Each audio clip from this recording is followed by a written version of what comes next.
Today we will discuss a new chapter is matter around us pure of class 9 part first. First thing is that water substance. We have discussed it earlier that anything which occupies space and have mass are considered as substance. Now the next term is pure. In science, the term purity means anything having a particle of same chemical composition will considered as pure. What is the meaning of pure? Substance having particles of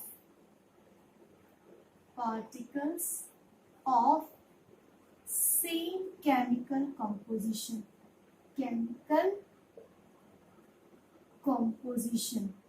Okay, this is very important here, because in layman language the meaning of pure is purely different than the in science. So what is the meaning of pure in science? That anything which is having the same chemical constitution. Okay, for example, or composition. For example, if I am talking about the pure water. Okay, pure water. It means that the container is having only molecules of H2O and nothing else. If I am talking about oxygen, pure oxygen actually, then what is the meaning? It is having only this much. Okay, so it must be noticeable. Then my second thing is that before discussing this topic, it is pure or not, I would like to discuss some important thing like elements, which is very basic term in our chemistry. Then compound, and finally the mixture. And at first it will be atoms. Even we had discussed it earlier, but also here. What is the atoms? It is the smallest undivisible or non-divisible part of any substance is your atom. Okay.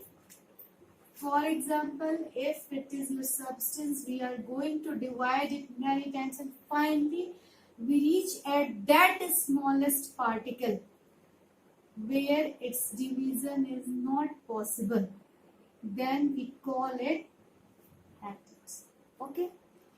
But don't go this actually smallest particle we are saying, but nowadays we could identify the subatomic particles like neutron, proton, even further the neutrinos also.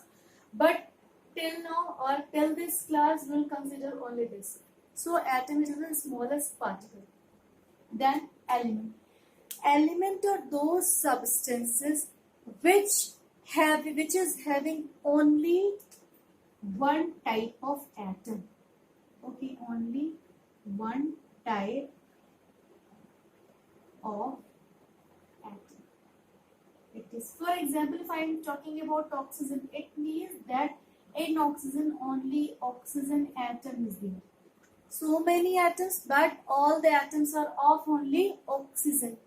Exactly in same way, hydrogen. Then it is having only hydrogen atoms. Okay. In same way, if I am talking about iron, then it should be only iron. But now come to our compound. What are these compounds?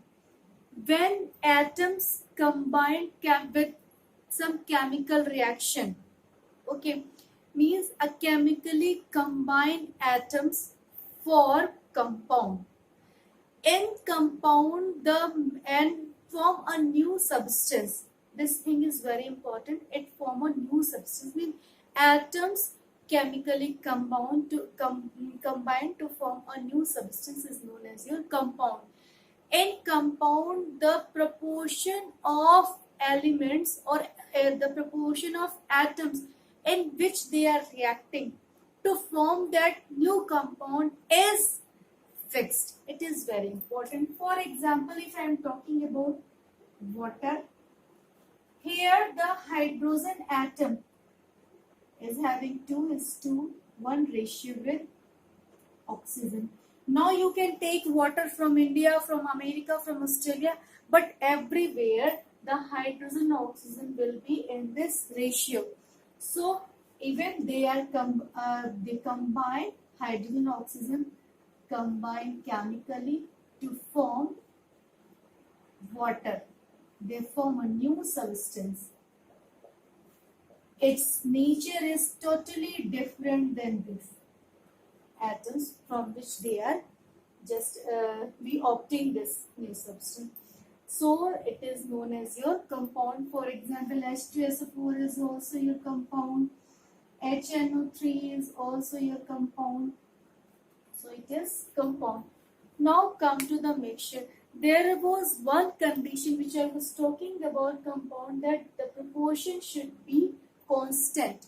But in case of mixture, two things are there. It is not chemically without chemical reaction. There is no chemical reaction. Okay, no chemical reaction is here. Here there is chemical reaction in case of compound. Without chemical reaction, and second thing means the atoms or means the compound or elements are having their identity in case of mixture. And second thing, in case of mixture, this ratio, they do not combine in no constant proportion. Constant proportion. Okay. Now our topic here in this chapter is basically the mixture. So now we have to see, we have talked about the pure, if any substance having the same chemical composition all over, whatever the substance we are taking is your pure. Now come to the mixture. Mixture is what? When we are combining more than two pure substance. So what we call the mixture? Two or more than two pure substance mixed, not chemical, just reminded, no chemical reaction.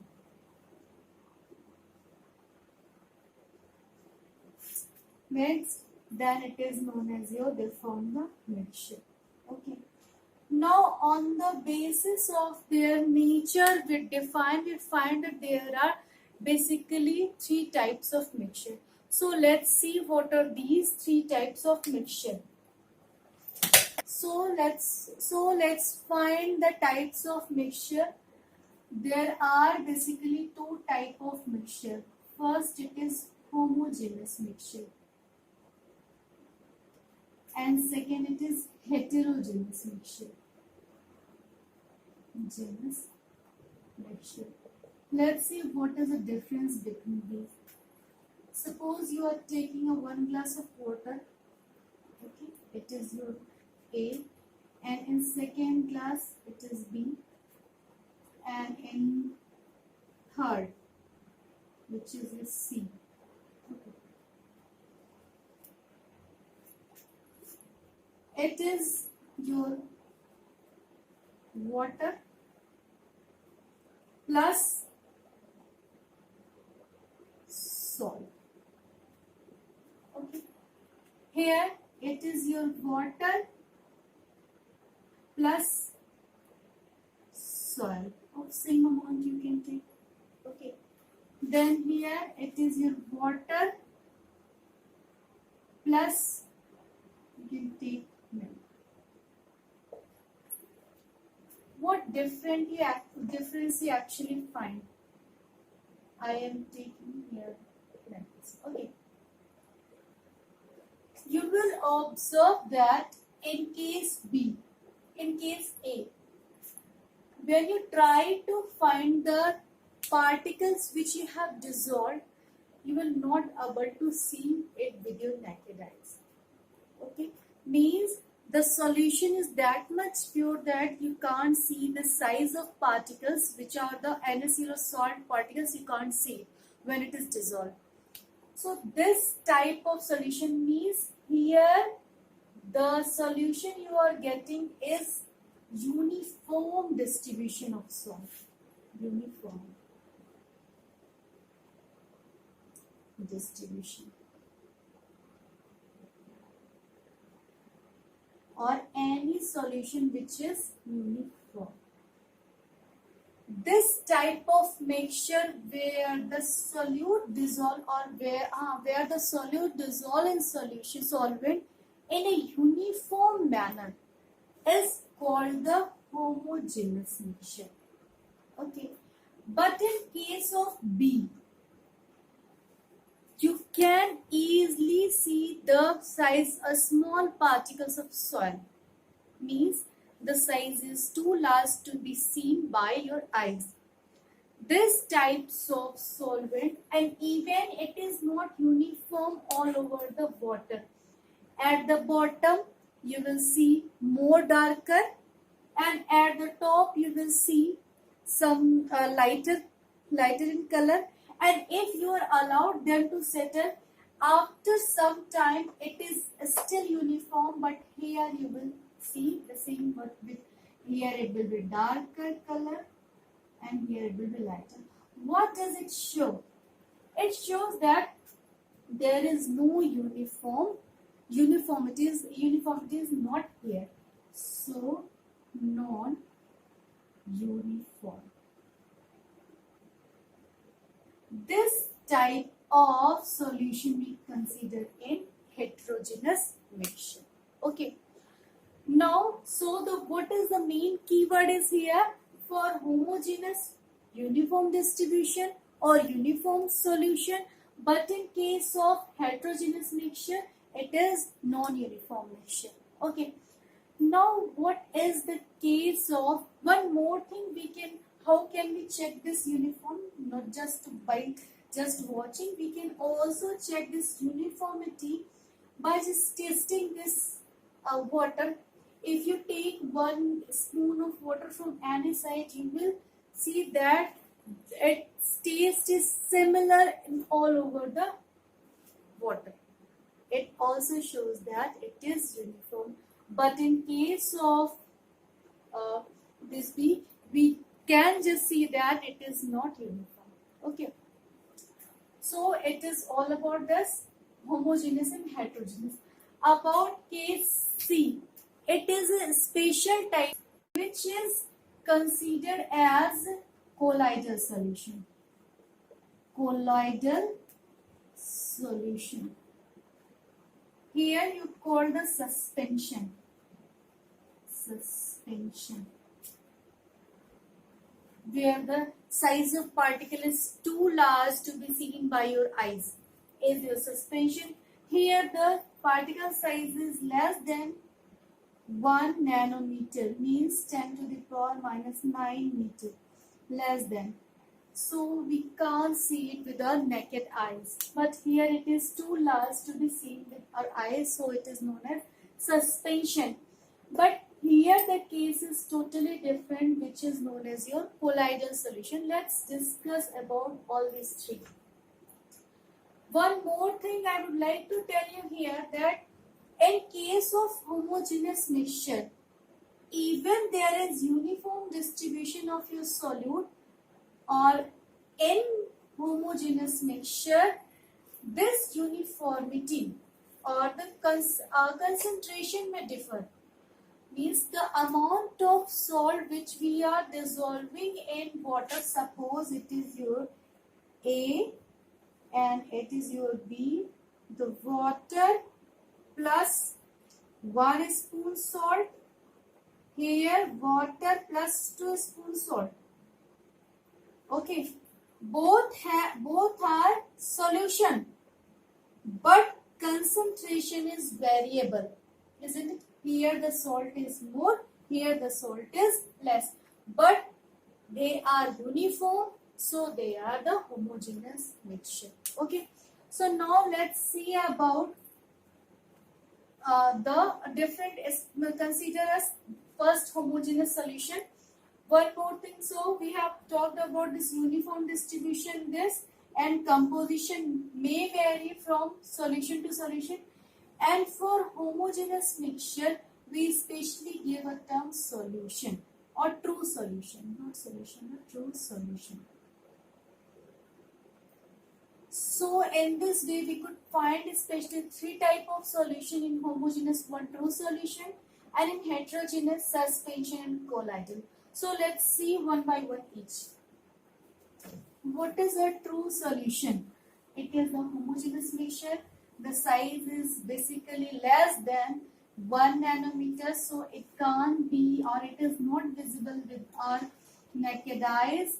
And one more thing, as this solution is not fixed that we find it in liquid, even we can find the solution in gases as well as in our solids also. For example, in alloy we find this one, and in soda water you have seen there are cold drink water. When you open it, we just see so much just because of the means there is carbon dioxide gas dissolved in water.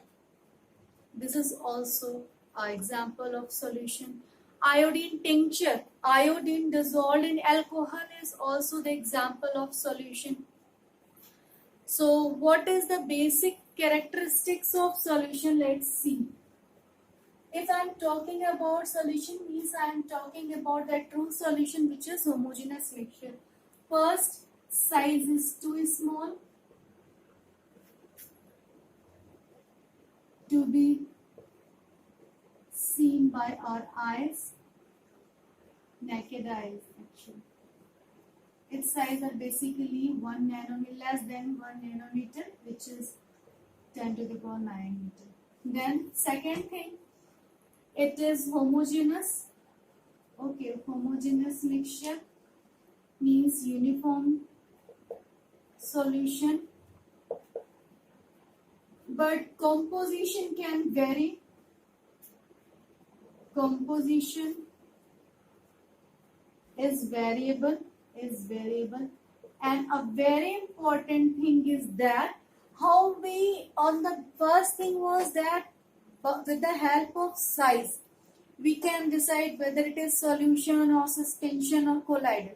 But there is one more thing on which very a good example, that if you want to filter the solution with the help of filter paper, you just take a beaker and here you put your conical flask, then put a filter paper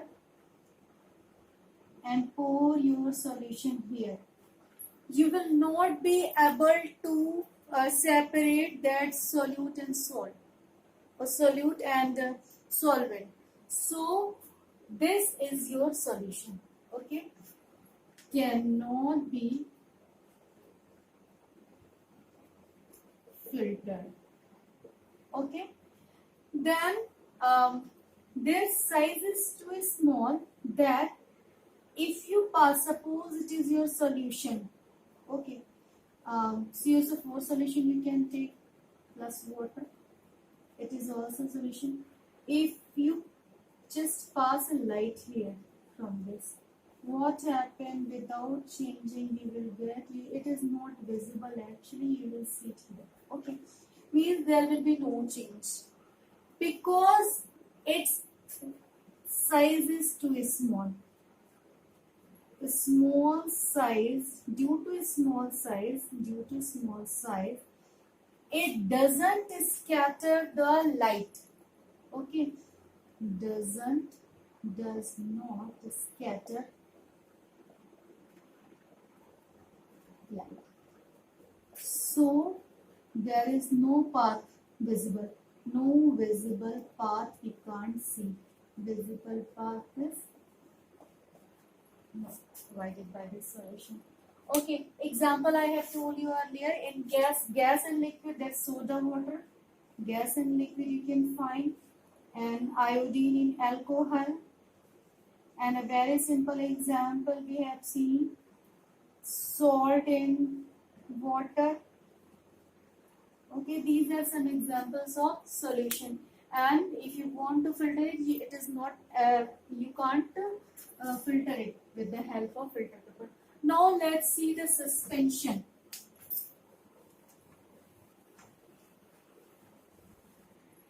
Before discussing this suspension, let's see some more terms related with the solution and about the concentration. If you want to make, there are two solution on the basis of their variable composition. There are two type of solution, saturated and unsaturated solution. Saturated solution. What are these? Especially we consider it as particular temperature, means given temperature, at given temperature. First thing before discussing this, if you have solution, okay, whichever is in large quantity is known as solvent, and whichever is in small quantity is your solute. Okay, this is very important. So if at given temperature, if the solvent is not able to dissolve much more or even a little bit of solute in it, then that solution is known as saturated solution. Means if you are having 1 glass of water, you should not say, okay, 1 glass of water.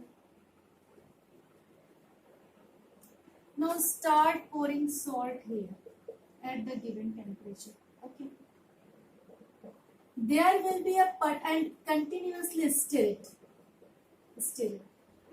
There will be a particular situation you will get that salt is no more dissolving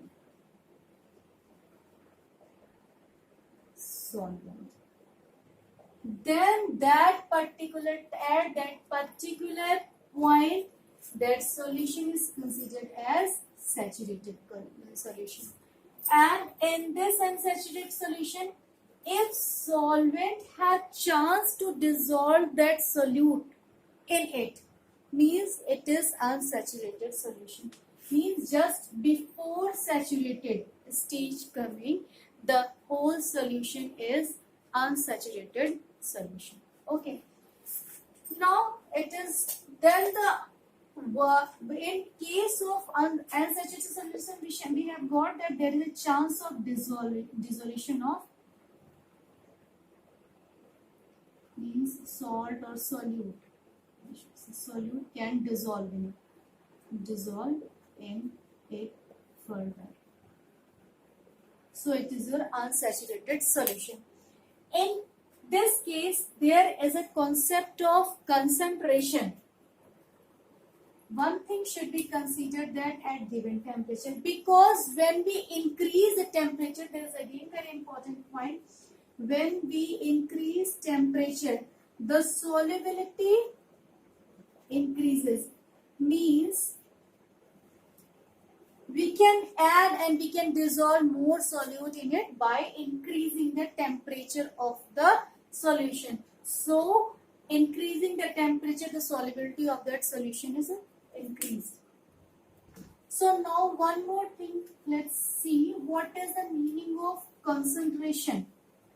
If you take a B, same amount of water, 1 glass of water is here, okay, water here, 2 spoon of salt, here 3 spoon of salt.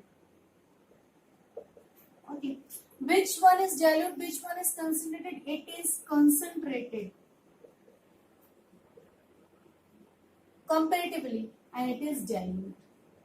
So it is usually a comparative term. In comparison to this, it is concentrated solution, it is dilute solution. Now let's see how we measure the concentration in any solution. Actually, this is measured by concentration.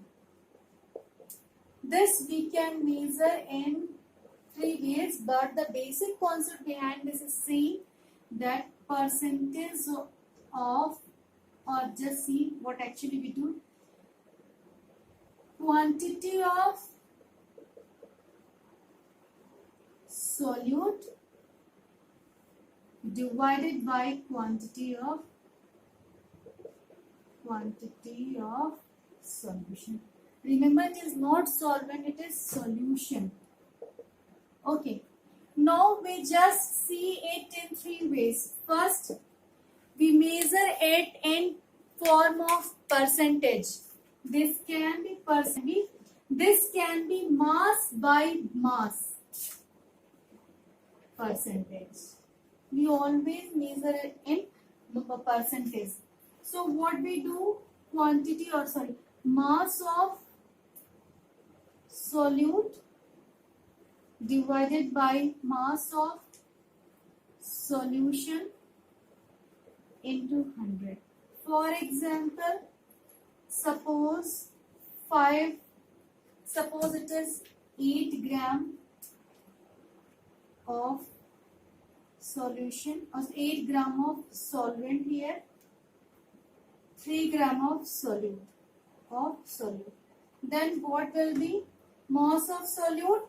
It is 3 gram. 3 by mass of solution 3 plus 8 into 100.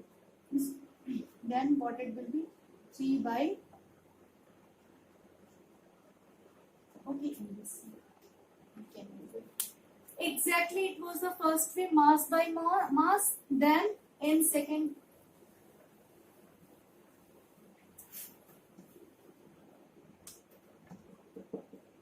mass by volume percentage. Here what we do, mass of solute by volume of solution into 100. The same thing we'll do, but here we'll consider the volume because mass by volume equals. In our third, what we do, volume by volume.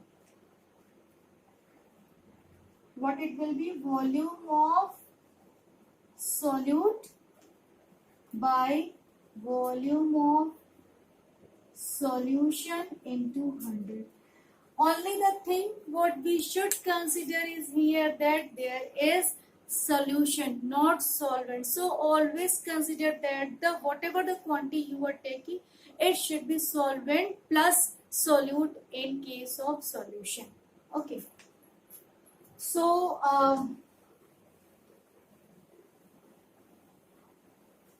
now we are supposed to discuss the suspension and colloids, but I think this class is going longer, so I hold this topic here. We'll consider it in my next class. Thank you very much.